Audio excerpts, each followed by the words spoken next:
Pemirsa, Capres nomor 1 Anies Baswedan dilaporkan ke Bawaslu oleh Pendekar Hukum Pemilu Bersih atau PHPB atas dugaan fitnah terkait pernyataannya dalam debat ketiga Capres. Ya pemirsa, Anies dilaporkan terkait pernyataannya terkait lahan seluas 340.000 hektar yang dimiliki Capres nomor 2 Prabowo Subianto dan anggaran Kementerian Pertahanan sebesar 700 triliun untuk pembelian alutsista bekas dalam debat yang digelar pada Minggu 7 Januari lalu. Perwakilan PHPB Subadrianuka mengatakan pernyataan yang disampaikan oleh Anies ini tidak benar. Selain itu, Anies juga dinilai memberikan pernyataan yang menyerang Prabowo sebagai Menteri Pertahanan maupun secara pribadi.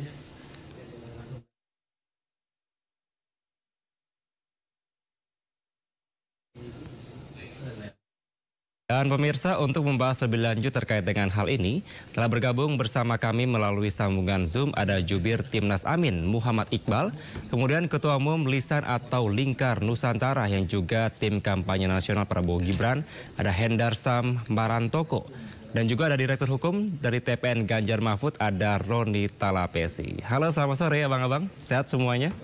Selamat sore, Assalamualaikum. Baik, saya ke Timnas Amin dulu nih. Ada sanggahan terkait dengan soal laporan PHPB terhadap Anies. Bagaimana Abang melihat hal ini? Ya, saya kira memang dalam konteks perdebatan politik ya tentu saja ada perbedaan pandangan debat. Ya itu biasa gitu ya. Kalau pepatah Melayu itu mengatakan kalau takut dengan ombak jangan berumah di tepi pantai. Kalau tidak siap debat jangan berpolitik, jangan maju capres. Karena memang debat ini adalah adu argumentasi. Kalau memang datanya salah, keliru, tinggal disampaikan baik-baik aja, ya. Keliru berapa, ya kan harusnya disampaikan. Ini kayak ibarat seorang guru bilang ke muridnya bahwa jawaban kamu salah, tapi muridnya nanya yang benar gimana? Ya nanti, ya nggak bisa begitu. Ya jadi memang dalam konteks perdebatan itu, kalau ada yang keliru, nggak perlu saling lapor-lapor lah. Padahal kan tagline-nya kampanye bahagia, ceria, gemoy, tapi kok pada faktanya tidak sesuai, malah saling lapor, nakut-nakuti, ngancem-ngancem wartawan lah segala macam gitu. Jadi kami melihat bahwa dalam konteks ini apa yang disampaikan Mas Anies sudah tepat. Karena apa yang disampaikan tentang lahan itu disampaikan Pak Jokowi di 2019 dan sampai sekarang Pak Prabowo nggak membantah. Ya kalau dalam bahasa sastranya kalau orang diam itu berarti benar tuduhan itu gitu loh. Kecuali dia membantah. Ya hari ini Pak Prabowo membantah, mengatakan bukan 340 malah 500.000 hektar gitu ya. Karena itu kan lebih baik begitu gitu loh. Jadi jangan saling-saling lapor lah, nggak baik. Masyarakat kita ini nggak suka orang-orang yang menunjukkan powernya. Tapi mereka suka dengan orang-orang yang sabar, memaafkan, senyum, sapa, salam. Kira-kira begitulah. Oke, Bang Iqbal, tapi ada juga yang mengatakan bahwa ini dari Capres 01 Anies Baswedan ini menyerang secara pribadi, bukan secara kebijakan atau apa yang telah dibuat oleh Pak Prabowo. Bagaimana tanggapan Anda? Saya juga bingung ya, karena yang kita kritik adalah kinerja. Karena beliau ini sudah menjadi Menteri Pertahanan, tentu saja nggak pas kalau nanyanya adalah rencana ke depan. Harusnya dia bercerita apa yang sudah dia lakukan. Itu bukan pribadi. Karena institusi Kementerian Pertahanan itu ya kita melihatnya sebagai sebuah pemimpin yang tentu saja bisa menunjukkan kelasnya. Hari ini kita lihat bahwa pesawat bekas yang 2009 itu sudah ditolak pembeliannya, makan gratis ketika itu malah akan dibeli dengan berbayar gitu loh. Itu yang menjadi pertanyaan masyarakat sampai Presiden pun akhirnya meminta untuk menghentikannya. Jadi memang bayangkan di saat kita bicara anggaran triliunan, website Kementerian Pertahanan kita kena serang hacker gitu loh. Ini kan menunjukkan bahwa ada masalah dengan kinerja. Apalagi jangan dibawa-bawa ke TNI. Ini kadang-kadang ada juga yang bawa-bawa ini kan berarti menghina TNI. Bukan, ini kita bicara tentang kinerja seorang menteri. Bahwa kita melihat apa yang disampaikan ke Pak Anies ke Prabowo itu bukan tendensi, justru Pak Prabowo yang nyerang secara psikis dengan mengatakan omong-emon, ya, ke profesor, ya, kemudian gestur-gestur yang tentu saja kami anggap melecehkan. Oke, tapi ini dari pihak Pendekar Hukum Pemilu Bersih atau PHPB, Bang Iqbal. Ini tidak hanya menyoroti terkait dengan pernyataan dari Capres 01 terkait dengan tadi soal lahan begitu ya, tapi juga sempat memberikan penilaian atau poin terhadap Pak Prabowo atau Capres 02. Ada dari 11 yang dikasih poin dari 100 totalnya. Seperti apa kira-kira Anda melihat ini? Ya saya kira wajar-wajar saja, karena ini kan bagian dari pertanyaan, menjawab pertanyaan. Orang kalau ditanya jawab lah. Ya kecuali nggak ditanya, tiba-tiba bilang Pak Prabowo skornya sekian, nah itu mungkin nggak benar. Tapi kalau ditanya, ya dalam konteks debat ini boleh jawab gitu loh. Kemudian Pak Ganjar sudah menjawab lebih dahulu, memberikan pancingan lebih dahulu gitu. Ya wajar aja dijawab dengan kejujuran, dengan penilaian yang objektif gitu loh. Jadi walaupun itulah memang resiko kalau jadi petahana gitu loh ya. Apalagi didukung petahana mungkin kira-kira begitu rasanya gitu ya. Merasa didukung petahana, ya wajar aja di mana-mana juga begitu. Yang namanya petahana dia harus tidak menjawab. Gitu. Karena yang sedang paslon kami sedang belum menjadi di dalam pemerintahan, tetapi berada di luar pemerintahan. Jadi saya melihat terlalu sensi lah, ya, terlalu sensitif ya. Jangan kita anggap biasa-biasa saja. Toh juga ada juga hari ini statement yang cukup mengejutkan dan menyedihkan bagi seorang menteri yang mengatakan bahwa Anies itu pintar atau goblok mempertanyakan hartanya. Itu kan kata-kata yang tidak pantas dan tidak cocok bagi seorang calon presiden. Oke, Bang Iqbal, saya mau ke TKN dulu. Ada Bang Hendarsam di sana. Bang Hendarsam, suara saya jelas? Jelas. Oke. Bagaimana Anda menanggapi hal ini? Karena tadi dikatakan bahwa memang ada 3 laporan yang disampaikan dari PHPB terkait dengan anggaran, kemudian juga dari tadi ada statement-statement poin 11 dari 100. Bagaimana Anda, perwakilan dari TKN, melihat hal ini? Ya. Jadi saya juga baru mengecek ke TKN bahwa kami juga baru mengetahui adanya laporan tersebut ya, yang diarahkan kepada Pak Anies Baswedan. Bahwa satu yang pengen kami tanggapi, ya setiap warga negara itu berhak untuk membuat laporan. Karena memang wadah Bawaslu itu adalah untuk menerima laporan dan memeriksanya. Kecuali kalau hal tersebut dilakukan di luar ranah hukum, seperti melakukan persekusi, ya, menggeruduk rumah seseorang, kan seperti itu. Nah, kalau dilakukan ranahnya melalui ranah hukum dan Bawaslu, memang itu wadah yang diberikan oleh undang-undang. Itu satu, ya, yang pertama. Yang kedua, terlepas daripada benar atau tidaknya nanti dalam pemeriksaan itu terbukti atau tidaknya hal yang dituduhkan tersebut, kami melihatnya yang pertama dalam debat. Kaitannya satu dengan masalah tanah. Ya, tadi kan Mas Iqbal sudah menyatakan tentang menyinggung tentang masalah tanah Pak Prabowo. Itu ada hal yang wajar. Yang mungkin kami sayangkan, apa perlu juga dipertanyakan hal tersebut, tanah Pak Prabowo? Apakah tanah tersebut ada kaitannya dengan masalah debat tentang masalah militer dan lain sebagainya? Kan notabene-nya tanah Pak Prabowo itu didapatkan ya kan sebelum dia menjabat sebagai Menhan. Jadi apa kaitannya ingin membuat adanya seolah-olah disparitas ya kan antara kesenjangan di antara Pak Prabowo dengan prajurit. Nah, ini kan kita melihatnya ada nadanya provokatif seperti itu, yang harus diketahui bersama bahwa kalau tadi kita tarik lagi ke masalah etika, bahwa tanah Pak Prabowo yang dia singgung itu salah satu tanah yang dia gadaikan untuk membiayai Anies Baswedan pada saat dia Pilgub DKI. Makanya Pak Prabowo itu kemudian ngomong, jangan bicara etika kepada saya. Jadi itu sebenarnya Pak Prabowo itu melihat hal tersebut. Kami juga sebenarnya cukup melihatnya itu agak miris melihatnya kok sampai segitu amat ya kan, menghalalkan segala cara menggunakan diksi-diksi yang provokatif hanya untuk menarik simpati dan untuk memprovokasi publik. Kan ada hal-hal lain yang jauh lebih bisa ditonjolkan dibanding hal-hal yang sifatnya provokasi seperti itu. Kan ironis, Mas. Dia Pak Anies menyinggung masalah tanah Pak Prabowo yang nggak ada kaitannya dengan program Kemhan ya, contohnya seperti itu. Tapi tanah yang disinggung dan disindir oleh Pak Anies itu adalah tanah yang digadaikan oleh Pak Prabowo untuk membantu Pak Anies pada saat Pilgub DKI 2017. Kan ironis kita melihatnya. Tapi biar masyarakat yang menilai hal tersebut. tersebut. Oke. Ya, yang kedua yang kita lihat juga kaitan dengan masalah disinformasi, ya, disinformasi yang disampaikan oleh Mas Anies mengenai masalah anggaran 700T untuk alutsista. Itu boleh dicek, ya.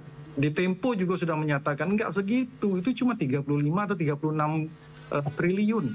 Ya, karena apa? Anggaran itu semua terpotong untuk masalah COVID kemarin. Jadi Pak Prabowo sudah menyerahkan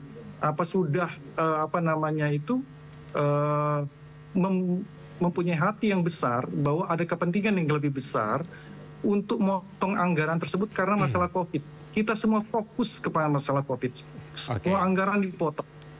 Ya kan, semua anggaran dipotong, termasuk Kemhans yang merupakan salah satu biaya anggaran terbesar itu dipotong untuk masalah COVID. Jadi apa yang perlu dipertanyakan lagi, ya kan, tentang masalah tersebut?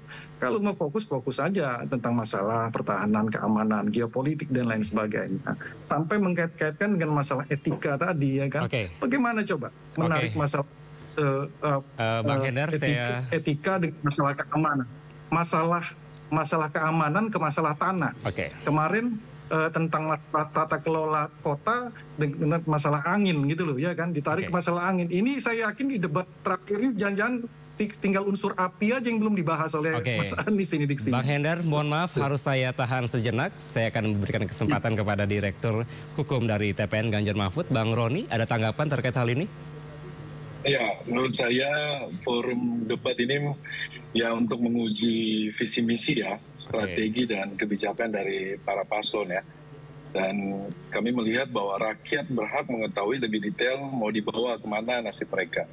Tentu ada banyak dinamika dalam sebuah forum debat dan menurut kami itu biasa ya dalam tradisi demokrasi. Itu yang pertama. Yang kedua terkait dengan pertanyaan soal data dalam forum itu menurut saya masih sangat wajar dalam konteks bagaimana para paslon ini membangun argumentasi ya. Ya saya melihat bahwa tidak ada tendensi untuk membuli. Kalau saya lihat kalau sampai membuli mungkin ya, kalau dari kami ya mungkin Pak Prabowo tidak akan mungkin ngomong berkali-kali menyetujui dan terkesan kagum dengan gagasan-gagasan yang diutarakan oleh Pak Ganjar ya. Dan juga kami mencatat bahwa tidak hanya sekali Pak Prabowo menyatakan setuju dengan Pak Ganjar selama debat berlangsung. Yang ketiga, kita melihat bahwa semua pihak perlu semakin dewasa dalam berdemokrasi ya. Debat Capres menurut kami itu adalah media yang baik untuk pendidikan politik bangsa. Ya tentu ada batasan ya. Dan itu menurut kami debat kemarin itu hal-hal yang wajar saja ya, ketika ada pertanyaan menanyakan soal data ya dijawab saja, tidak usah sampai harus melaporkan juga ya. Dan menurut kami juga kan tidak perlu sampai baper ya kalau bicara soal diskusi soal kebijakan publik ya, ini karena akan menentukan nasib jutaan rakyat Indonesia. Nah menurut saya ini yang perlu kita sampaikan bahwa ketidakmampuan meyakinkan visi misi strategi dari 02 di forum nasional atau adu gagasan janganlah ditutupi dengan cara-cara menurut kami ya playing victim ya, seolah-olah dramatologi politik ala sinetron. Menurut kami rakyat juga pun tidak bisa dipertontonkan seperti itu ya. Nah sebenarnya kita juga mempertanyakan kan kemana sosok Pak Prabowo yang selama ini membranding diri sebagai figur yang tegas, tahan banting, berjiwa muda, serta ex-militer yang sangat demokratis itu. Oke, jangan drama, jangan baper gitu-gitu ya kira-kira Mas, Bang Roni ya. Oke, saya mau memberikan kesempatan kepada Bang Iqbal. Tadi kalau dari TKN mengatakan bahwa memang kalau bisa dilihat terkait dengan anggaran ini sampai dengan 700T, ternyata tidak benar katanya. Bagaimana Anda menanggapi hal ini, Bang Iqbal? Ya sebelum ke sana saya ingin menjawab dulu. Ini saya baru tahu ini, Mas Hendar Sam ya, kalau soal hak kelola hutan itu bisa digadaikan. 340 hektar itu hak kelola hutan. Apa ini laku di bank? Harus diklarifikasi bahwa tanah itu, tanah Prabowo itu bukan hanya masalah HGU saja. Jadi Pak Anies tidak mengatakan HGU ya. Pak Anies tidak yang mengatakan ditanyakan itu yang sudah dijelaskan, itu hak guna usaha. Kenapa pula digadaikan ke bank? Nggak mungkin. Nggak logis, itu namanya dramatisir itu. Bukan dramatisir. Baru tahu saya hak guna usaha bisa digadaikan. Tanah Pak Prabowo itu ada 340 hektar, bukan HGU Pak Prabowo. Jadi Mas Iqbal juga harus nonton. Nah, ini terlalu lebay lah mengungkit masalah itu, ya kan? Nggak, itu menunjukkan apa ya, defense lah gitu, membawa ngungkit. Apa Pak Prabowo nggak mikirin rakyat yang pernah menjual mobilnya, menaruh nyawanya untuk dia tiba-tiba dia pindah? Ya, itu nggak sebanding lah. Itu rakyat Indonesia lebih banyak sakit hati gitu loh. Mas Iqbal yang itu kan udah membuat wasiat. Sekarang pertanyaan tiba-tiba pada akan timbul tenggelam bersama rakyat, ya kan? Tiba-tiba jadi menteri. Kalau jadi menteri nggak usah nyalon dari sekarang aja. Bang gitu Iqbal dulu ya, Bang Iqbal silakan Bang Iqbal. Saya mau klarifikasi ya. Bang Hendar, sabar dulu, tahan dulu. Dramatisir ini. Ya, soal anggaran Kemenhan itu adalah akumulasi hampir 5 tahun ini. Ya tinggal dijawab saja mana yang bekas, mana yang baru. Simpel aja kok.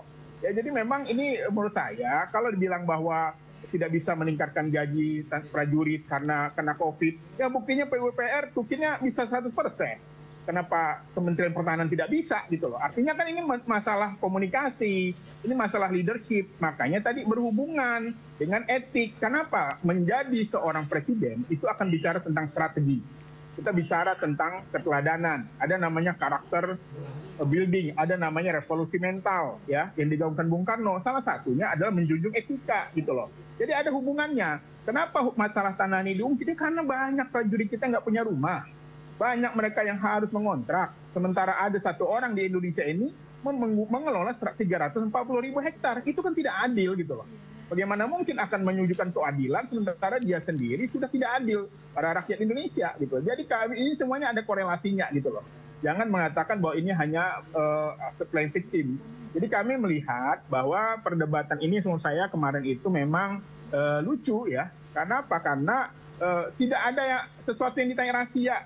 Yang ditanya PT, ya militer Indonesia, yang orang dalam, orang dekat, orang partai. Masa rahasia? Ya kalau memang nggak ada dari sekarang tegas. Tidak ada itu. Tidak ada kronisnya di dalam. Kan enak. Masa itu rahasia? Saya berikan kesempatan ke Bang Hendar. Datanya ada di website Kementerian Pertahanan. Oke, tadi ada yang Bang Iqbal sempat mengatakan jangan ada yang lucu begitu, jangan baperan juga tadi kata Mas atau Bang Roni. Seperti apa Bang Hendarsa menanggapinya? Ya satu yang lucu menurut saya apa dikatakan oleh Mas Iqbal tadi, adanya ketidakadilan gitu loh, ya kan? Yang satu prajurit masih miskin, sedangkan pemimpin yang kaya. Sekarang pertanyaannya, apakah seorang pemimpin Pak Prabowo, contoh, ketika dia jadi Menhan, dia harus jadi orang miskin dulu? Orang dia memang sudah kaya dari dulu, sudah selesai dengan hidupnya. Maka oleh karena itu dia maju. Kan lucu gitu loh. Masa kita harus memiskinkan kita dulu, baru kita bisa menjadi seorang pemimpin. Iya kan? Itu kan menjadi suatu hal yang sifatnya paradoks gitu loh. Teorinya nggak dapat tentang masalah itu. Nah, tapi kita sepakat bahwa semua hal itu harus ada dalam debat. Jadi memang seperti saya sudah bilang di awal, kami sudah mengecek bahwa kalau dari TKN kita tidak melakukan upaya hukum apapun terhadap hal tersebut, ya. Jadi itu biarlah apabila ada masyarakat yang ingin melakukan itu monggo, kita itu di luar kontrol kita ya. Nah, apalagi yang kedua juga tadi Mas Roni tadi menyatakan tentang masalah ada playing victim dan lain sebagainya. Ya Mas Roni mungkin harus lihat masalah stok juga gitu loh, sampai nangis-nangis ya kan. Itu kan mungkin lebih lebay lagi saya rasa dibanding kita nggak ada sama sekali melakukan upaya apa-apa, sampai nangis pun nggak ada setetes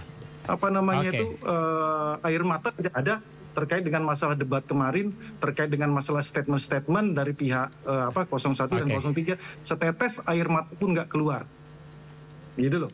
Jadi hal tersebut ya kita sikapi saja secara bijak dan secara objektif. Kalau memang ada yang melapor, memang sarananya kalau nggak bubarkan saja Bawaslu.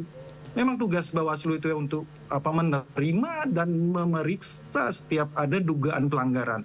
Toh nantinya bisa saja terbukti, bisa saja tidak terbukti. Nah, kita contoh, kita berlapang dada apabila Mas Gibran ternyata diperiksa oleh Bawaslu kemarin. Toh biasa-biasa saja kan kita kan. Dinyatakan mungkin melanggar seperti itu, nggak apa-apa, kita lanjutkan ke DKPP. Memang itu sarananya, gitu. Memang itu jalurnya. Masa orang masuk ke jalur hukum dibilang lebih?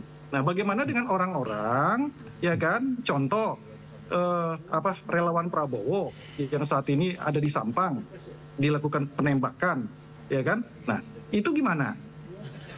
Apakah itu proses yang dibenarkan atau tidak?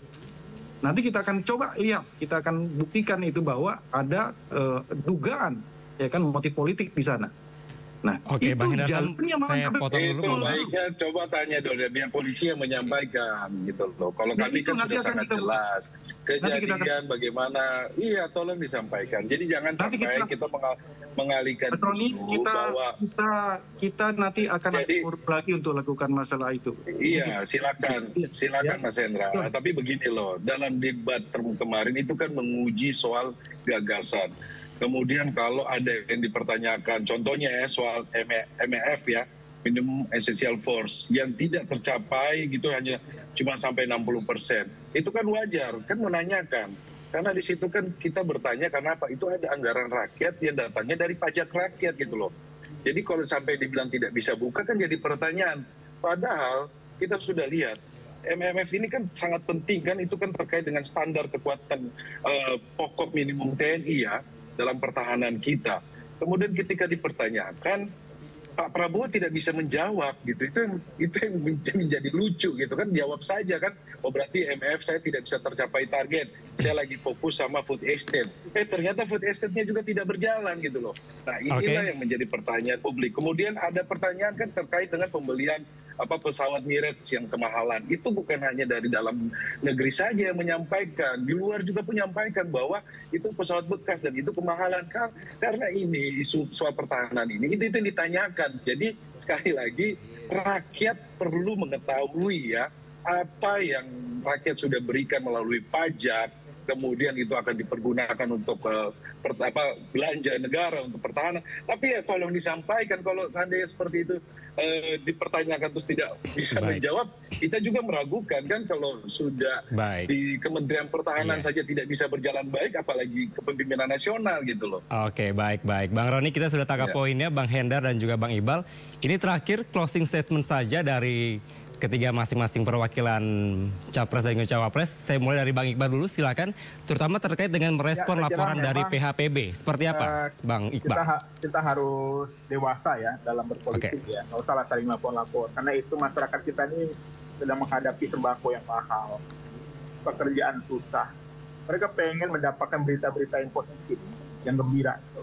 Jadi menurut saya pesta demokrasi ini harus kita nikmati ya. Perbedaannya, debat di kampus calon ketua BEM aja biasa gitu, apalagi calon presiden. Ya itu memang begitulah harusnya, memang dia harus siap dengan data, dengan informasi. Dan yang terpenting adalah kita menghadapi pemilu ini ya harus sesuai lah dengan apa yang kita tagline-kan. Kalau kita pengen yang gembira, yang ceria, ya wujudkanlah, ciptakanlah senyum ya. Ini diajak salaman aja kabur ya. Ya salaman itu kan bagian dari memaafkan ya, kebesaran hati ya. Bukan soal senior sama junior ya. Saya aja kalau di kampus ketemu junior saya samperin dulu, ya, walaupun saya senior. Jadi ini soal nilai-nilai menurut saya. Oke, Bang Iqbal. Oke, terima kasih. Silakan Bang Hendarsam. Iya, kita sepakat bahwa kampanye harus dilakukan secara damai, secara sejuk ya. Itu harus juga tercermin pada saat debat kemarin. Ketika statement awal sudah menyerang pribadi, ya itu kan menandakan bahwa apa yang disampaikan itu kan tidak sesuai dengan konsep-konsep disampaikan oleh Mas Iqbal tadi kan gitu. Nah, yang kedua, bahwa kaitannya dengan program-program Kemhan, kemarin sudah dijelaskan oleh Pak Prabowo juga bahwa ada refocusing ya kan, ada peralihan budgeting mana skala prioritas yang lebih ditentukan. Jadi itu kan udah menjawab keseluruhannya walaupun nggak ada kontekstualnya dengan masalah ini. Ketiga, bahwa memang dalam menyampaikan suatu kritik, data itu saya sarankan supaya tim dari Capres 01 dan 03, terutama 01 kemarin itu, ya dilihat lagi data-datanya, tolong timnya juga harus lebih profesional melihat data. Karena penting sekali data itu, ya kan gampang mencarinya, googling saja dapat kok.